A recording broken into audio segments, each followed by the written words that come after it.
Assalamualaikum warahmatullahi wabarakatuh. Saya perwakilan kelompok dari kelompok 6 yang beranggotakan Almira Putri Aida NPM 44, Tata Wulandari NPM 88, Gusti Ayu Gifsa Inga Ansirsa Putri NPM 89 akan mempresentasikan mengenai akuisisi antar perusahaan dan investasi pada entitas lain bagian 2. Yang pertama akan membahas tentang penggabungan usaha. Penggabungan usaha dapat mengambil satu dan beberapa bentuk penggabungan usaha serta dapat dilakukan dengan cara yang berbeda. Nah, bentuk-bentuk penggabungan usaha itu ada 3. Yang pertama, legal merger, yaitu penggabungan usaha di mana hanya akan ada satu perusahaan yang bertahan dari berbagai perusahaan yang bergabung dan perusahaan lainnya dibubarkan. Nah, aset dan kewajiban perusahaan yang diambil alih ditransfer ke perusahaan yang mengambil alih dan perusahaan yang diambil alih tersebut bubar atau dilikuidasi. Kemudian yang kedua, legal konsolidasi, yaitu penggabungan usaha di mana kedua perusahaan yang melakukan penggabungan usaha langsung dibubarkan dan aset serta kewajiban dari kedua perusahaan ditransfer ke perusahaan yang baru dibentuk. Operasional dari masing-masing perusahaan yang sebelumnya merupakan perusahaan terpisah dilanjutkan ke dalam entitas tunggal yang baru dan tidak ada perusahaan yang bergabung bertahan setelah konsolidasi. Kemudian yang ketiga, akuisisi saham. Terjadi ketika perusahaan mengakuisisi saham berhak suara perusahaan lain dan perusahaan yang terlibat melanjutkan operasi perusahaannya sebagai entitas legal terpisah, namun saling terkait. Karena tidak ada perusahaan yang dilikuidasi, maka perusahaan yang mengakuisisi memperlakukan kepemilikan yang diperolehnya sebagai investasi. Dalam saham perusahaan yang mengambil alih tidak perlu mendapatkan seluruh saham perusahaan lain untuk memperoleh pengendalian. Nah, hubungan yang terjadi dalam akuisisi saham itu disebut induk anak perusahaan. Induk perusahaan sendiri merupakan perusahaan yang memiliki kendali atas perusahaan lain, yaitu anak perusahaan, biasanya melalui kepemilikan mayoritas saham biasa. Kemudian metode untuk melakukan penggabungan usaha. Penggabungan usaha dapat dikatakan bersahabat atau tidak bersahabat.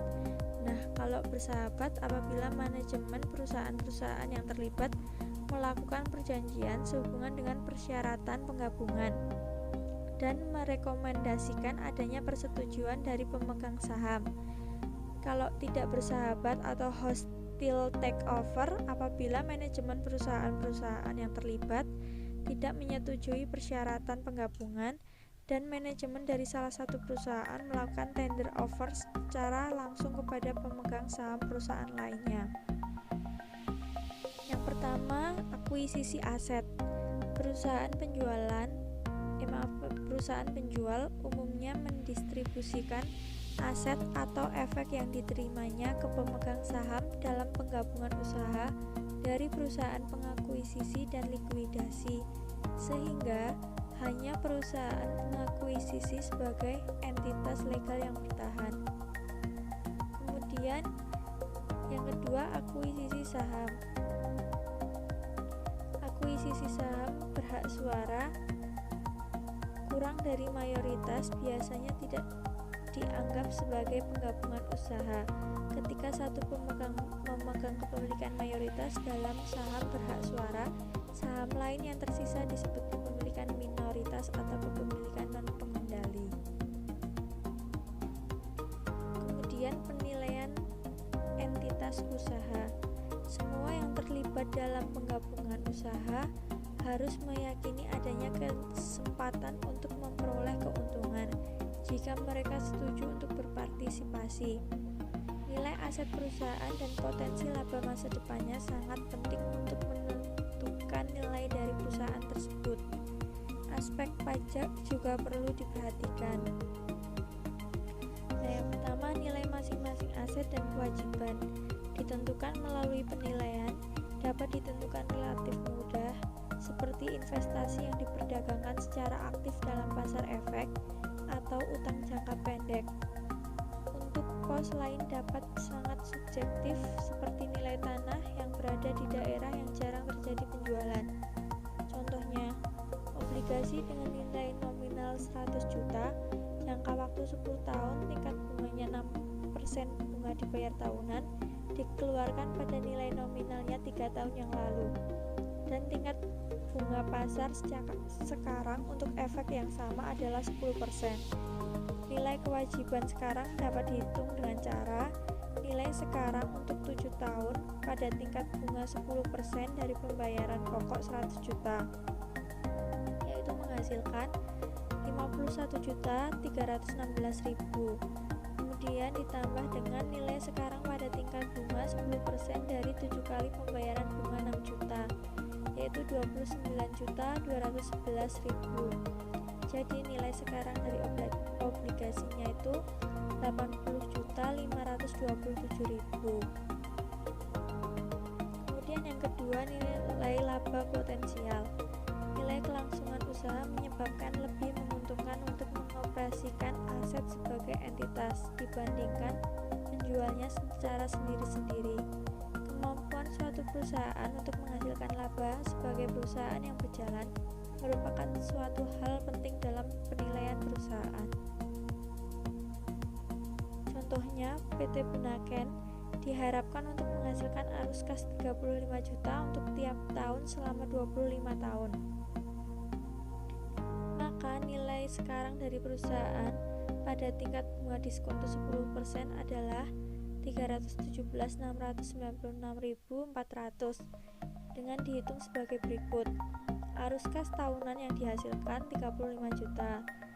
Kemudian faktor nilai sekarang dari anuitas 25 kali pembayaran pada tingkat 10% kali 9,077004. Nah, nilai sekarang dari laba masa depannya jadi 317.696.400. Kemudian yang ketiga, penilaian kepentingan yang dipertukarkan. Apabila perusahaan mengakuisisi perusahaan lain, harus diperhatikan nilai kepentingan yang akan dipertukarkan. Tidak sulit jika kas digunakan dalam akuisisi, tetapi penilaian akan semakin sulit jika yang dipertukarkan adalah efek atau surat berharga atau sekuritas, terutama jika efek adalah efek baru yang tidak diperdagangkan atau efek dengan fitur yang tidak biasa. Contohnya, General Motors menyelesaikan akuisisi beberapa tahun sebelumnya menggunakan saham biasa seri B baru yang membayar dividen berdasarkan laba berikutnya dari perusahaan yang diakuisisi, bukan dari laba General Motors secara keseluruhan. Kemudian kita akan membahas tentang akuntansi pembelian untuk penggabungan usaha. Pembelian suatu perusahaan pada dasarnya sama dengan pembelian aset. Ketika aset dibeli, konsiderasi diberikan sebagai ganti untuk hak kepemilikan atas aset yang dibeli. Sama halnya jika suatu perusahaan dibeli, konsiderasi diberikan sebagai ganti untuk hak kepemilikan yang diserahkan oleh pemilik perusahaan yang diakuisisi. Pada saat aset dibeli, pembeli mencatat aset sebesar biaya perolehan yang timbul untuk mengakuisisi aset tersebut. Biaya perolehan biasanya ditentukan berdasarkan nilai wajar aset yang diakuisisi atau nilai wajar konsiderasi yang diberikan. Jika sekelompok aset dibeli untuk satu harga beli, total biaya perolehan harus dialokasikan ke masing-masing aset yang diakuisisi berdasarkan nilai wajarnya. Nah, PSAK 22 tentang akuntansi penggabungan usaha menjelaskan prosedur yang saat ini diterapkan untuk transaksi penggabungan usaha di Indonesia. Yang selanjutnya adalah penentuan harga beli. Pembeli memperhitungkan biaya perolehan sehubungan dengan akuisisi aset neto atau saham perusahaan lain sebagai bagian dari harga beli. Ada 3 jenis biaya yang dapat timbul dalam penggabungan usaha, yaitu 1. Biaya langsung. Sehubungan dengan pembelian perusahaan lain diperlakukan sebagai bagian dari total biaya perolehan perusahaan yang diakuisisi. Sebagai contoh, imbal jasa bagi penemu sering dibayarkan perusahaan dengan spesialisasi mencari perusahaan yang sesuai dengan kebutuhan khusus perusahaan pengakuisisi. Yang kedua, biaya pengeluaran efek. Pengeluaran saham biasa atau preferen sehubungan dengan penggabungan usaha harus diperlakukan sebagai pengurang harga jual efek, bukan sebagai tambahan harga beli perusahaan yang diakuisisi. Contohnya yaitu biaya pendaftaran, biaya audit, dan biaya hukum sehubungan dengan pendaftaran saham dan komisi pialang. Yang ketiga, biaya tidak langsung dan umum. Biaya dari penggabungan usaha tersebut atau sehubungan dengan pengeluaran efek harus dibebankan pada saat terjadinya. Sebagai contoh, biaya gaji akuntan yang merupakan pegawai perusahaan pengakuisisi dalam penggabungan usaha harus dibebankan. Selanjutnya ada ilustrasi biaya yang timbul akibat dari penggabungan usaha. Diasumsikan tanggal 1 Januari 2020, PT Intan membeli semua aset dan kewajiban PT Antara dalam suatu merger dengan menerbitkan 10.000 lembar saham dengan nilai nominal Rp10.000 ke PT Antara. Saham tersebut nilai pasarnya adalah Rp600 juta. PT Intan mengeluarkan biaya legal dan biaya penilai sebesar 40 juta dan biaya penerbitan saham 25 juta. Berikut perhitungan total harga belinya. Nilai wajar saham yang diterbitkan yaitu 600 juta, biaya akuisisi lain adalah 40 juta, menghasilkan total harga beli 640 juta. Berikut untuk perhitungan nilai tercatat saham yang diterbitkan PT Intan untuk melakukan penggabungan tersebut. Nilai wajar saham yang diterbitkan dikurangi biaya pengeluaran saham, menghasilkan nilai tercatat saham yaitu Rp575 juta. Penggabungan usaha melalui pembelian aset neto. Jika perusahaan mengakuisisi aset neto dari perusahaan lain dalam suatu penggabungan usaha, perusahaan pengakuisisi harus mencatat dalam pembukuannya aset dan kewajiban yang diakuisisi dalam penggabungan usaha. Jika total harga beli telah ditentukan, harga beli tersebut selanjutnya dilakukan ke masing-masing aset dan kewajiban yang diakuisisi. Aset dan kewajiban yang diakuisisi dinilai pada nilai wajarnya dan pada tanggal penggabungan usaha. Selisih lebih harga beli di atas nilai wajar aset dan kewajiban dianggap sebagai goodwill. Goodwill itu adalah selisih lebih kekuatan laba perusahaan yang diakuisisi. Pada praktiknya, goodwill mencerminkan premi yang dibayarkan untuk mendapatkan kendali. Lalu ada berdasarkan informasi dari neraca PT Antara pada halaman 16, berikut jurnalnya. PT Intan mencatat pada tanggal penggabungan usaha. Yang pertama ada kas dan piutang sebesar 45 juta, yang kedua persediaan 75 juta, yang ketiga tanah sebesar 70 juta, bangunan dan peralatan 350 juta, dan paten 80 juta, dan goodwill 130 juta. Lalu di bagian kredit ada kewajiban lancar 110 juta, saham biasa 100 juta, tambahan modal disetor 475 juta, biaya merger tangguhan 40 juta, dan biaya pengeluaran saham tangguhan. Ayat jurnal yang dicatat oleh perusahaan yang diakuisisi. Berikut ayat jurnal yang digunakan PT Antara untuk mengakui penerimaan saham PT Intan dan transfer masing-masing aset dan kewajiban ke PT Intan. Yang di sisi debit ada investasi pada saham PT Intan sebesar 600 juta, kewajiban lancar 100 juta, akumulasi penyusutan 150 juta. Lalu di sisi kredit ada kas dan piutang 45 juta, persediaan 65 juta, tanah 40 juta, bangunan dan peralatan 400 juta, keuntungan penjualan aset neto 300 juta. PT Antara mengakui nilai wajar saham PT Intan saat penukaran dan mengakui keuntungan sebesar 300 juta.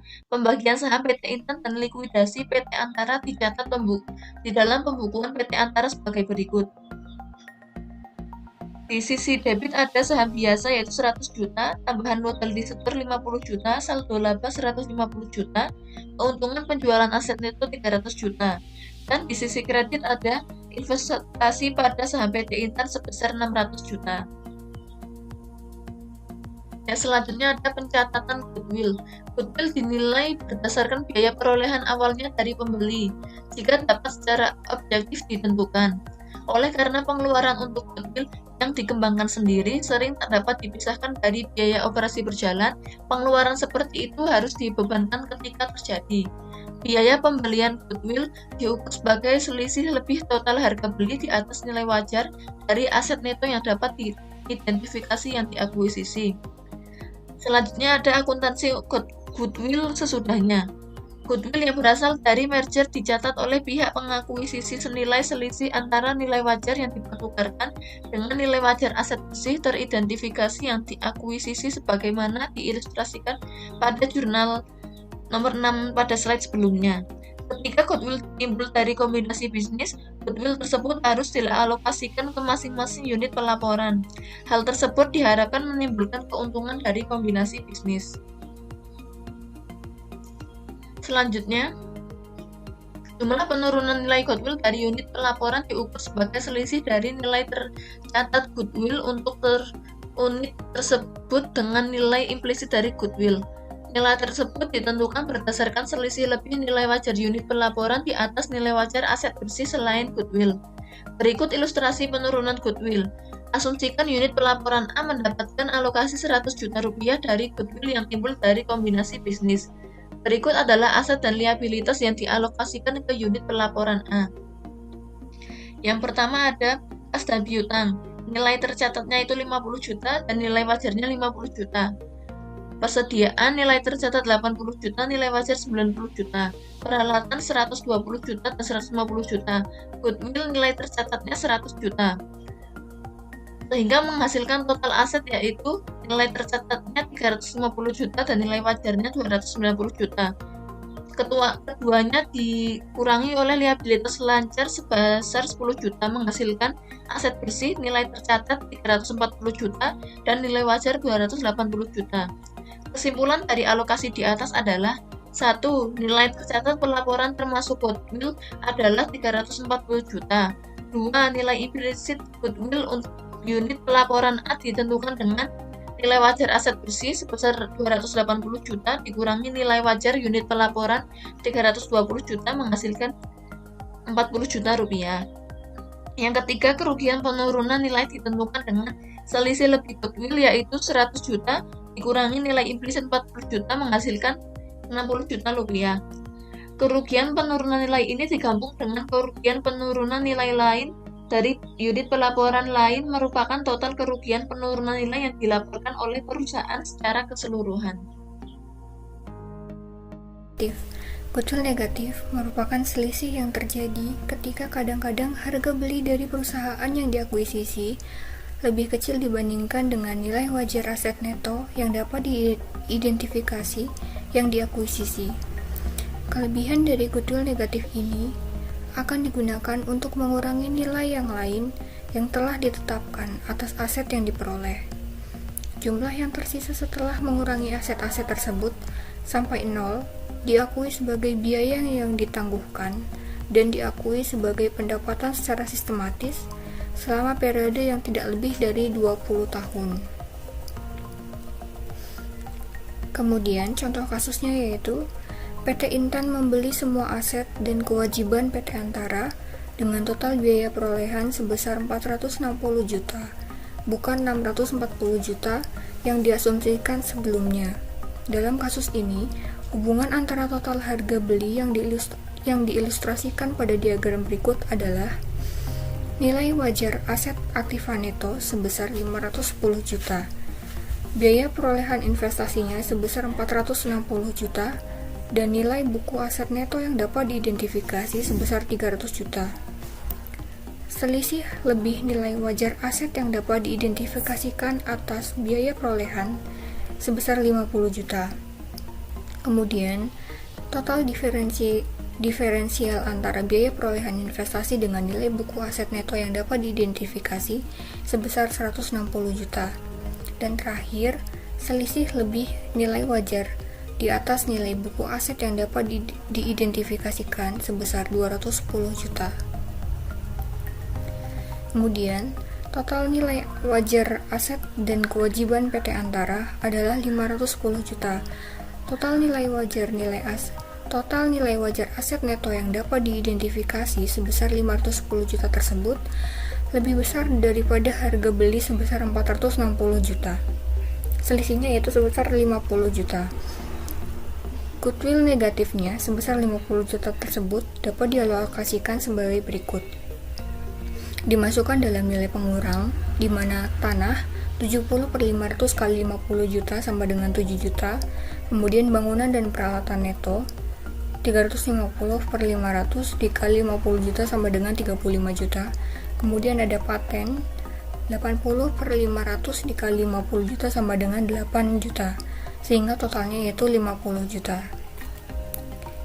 Dan aset neto yang dapat diidentifikasi dengan nilai buku yaitu 300 juta, nilai wajarnya yaitu 510 juta, dan kemudian jumlah aset yang dicatat sebesar 460 juta. Selanjutnya yaitu penggabungan usaha melalui pembelian saham. Penggabungan usaha dilakukan melalui pembelian saham berhak suara dari perusahaan lain, bukan melalui akuisisi aset neto. Perusahaan yang diakuisisi tetap berdiri, dan perusahaan yang pembeli atau perusahaan yang membeli tersebut mencatatnya sebagai investasi pada saham biasa dari perusahaan yang diakuisisi, bukan mencatat masing-masing aset dan kewajiban. Kemudian, ketika penggabungan usaha dilakukan melalui akuisisi saham, perusahaan yang diakuisisi dapat terus beroperasi sebagai perusahaan yang terpisah, atau perusahaan yang diakuisisi tersebut dapat merger dengan perusahaan pengakuisisinya. Pelaporan keuangan setelah penggabungan usaha. Laporan keuangan yang disiapkan setelah penggabungan usaha hanya mencerminkan entitas gabungan dari tanggal penggabungan. Ketika penggabungan terjadi di tengah-tengah tahun fiskal, laba yang diperoleh perusahaan diakuisisi sebelum tanggal penggabungan tidak dilaporkan ke dalam laporan laba rugi perusahaan gabungan. Untuk mengilustrasikannya, maka dapat diasumsikan informasi berikut untuk PT Intan dan PT Antara. PT Intan yaitu laba terpisah dalam kurung tidak termasuk laba dari PT Antara tahun 2010 sebesar 300 juta, tahun 2011 300 juta, kemudian jumlah saham beredar per 31 Desembernya yaitu 30.000 dan 40.000. PT Antaranya yaitu laba neto sebesar 60 juta dan tahun 2011 sebesar 60 juta. PT Intan kemudian mengakuisisi seluruh saham PT Antara pada nilai bukunya pada tanggal 1 Januari 2011 dengan mengeluarkan 10.000 lembar saham biasa. Setelah itu, PT Intan menyajikan laporan keuangan komparatif untuk tahun 2010 dan 2011. Laba neto dan laba per saham yang disajikan PT Intan dalam laporan keuangan komparatif untuk 2 tahun adalah sebagai berikut. 2010 yaitu laba neto sebesar 300 juta, laba per saham di mana 300 juta tersebut dibagi dengan 30.000 lembar yang beredar adalah 10.000. Kemudian tahun 2011 yaitu laba neto yaitu total dari 300 juta ditambah 60 juta sama dengan 360 juta. Kemudian laba per lembar saham yaitu 360 juta dibagi dengan 40.000 lembar saham yang beredar didapatkan harga yaitu sebesar 9.000. Kemudian hal-hal lain yang terdapat dalam akuntansi penggabungan usaha yaitu metode akuntansi dan pelaporan. Perbedaan akuntansi pembelian dan penyatuan kepemilikan terdapat 2 poin, yaitu 1. Adanya kepemilikan yang berkelanjutan, dan yang kedua yaitu tampak pada penyajian laporan keuangan komparatif.